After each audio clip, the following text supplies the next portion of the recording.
I've been up reading the comments about the interview I did with Lisa Leslie about Kobe Bryant. And I know that if I had only seen the clip that you saw, I'd be extremely angry with me too.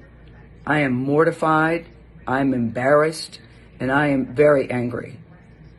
Unbeknownst to me, my network put up a clip from a very wide-ranging interview,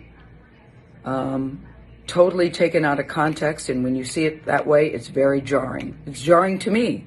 I didn't even know anything about it. I started getting calls. What the hell are you doing? Why did you say this? What is happening? I did not know what people are talking about. So I've been told, or I've been advised, to say nothing. Just let it go. People will drag you. People will troll you. It'll be over in a couple of days. But that's not good enough for me, because I really want people to understand what happened here and how I'm feeling about it.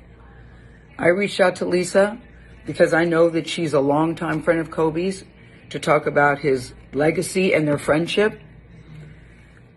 We had a really wide-ranging interview, talked about many things: his career, his passion, his sense of humor, the way he was mentoring other people, how he was starting his next chapter. It was wide-ranging. And yes, we talked about that court case, because that court case has also come up.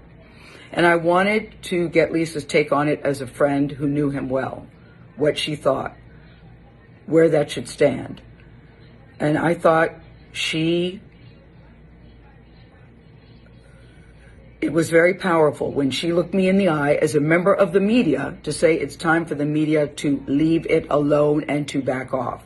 During the course of the interview, I asked follow-up questions because I wanted to make sure that her position and perspective were very clear. And at the end, when she said it's time to leave it alone, as I said, I thought that was powerful. And I insisted that part be in the interview, because I thought that it put a nice button on that part of the conversation. When the interview aired, we got a great reaction to it. I talked to Lisa last night. I believe that Lisa was okay with the interview. And I felt really good about the interview. So for the network to take the most salacious part, when taken out of context, and put it up online for people who didn't see the whole interview, is very upsetting to me, and that's something I'm going to have to deal with them. And there will be a very intense discussion about that. I also want to say this. I have been with Kobe Bryant on many social occasions. He was very kind and very warm to me, and I felt that we had a friendly relationship. I, too, am mourning his loss, just like everybody else. I still am shocked by it. It's tragic and untimely, and the last thing I would want to do is disparage him at this particular time. And I hope people understand that. And that's why I'm taking this time to speak to you directly. I've never done one of these before. I've never done one of these before, but this was so important to me that I felt I had to say something. I don't want to sit up on a set and read a prepared remark.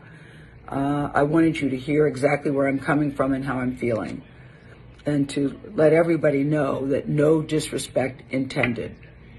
And now I've got to go to work. I thank you for listening.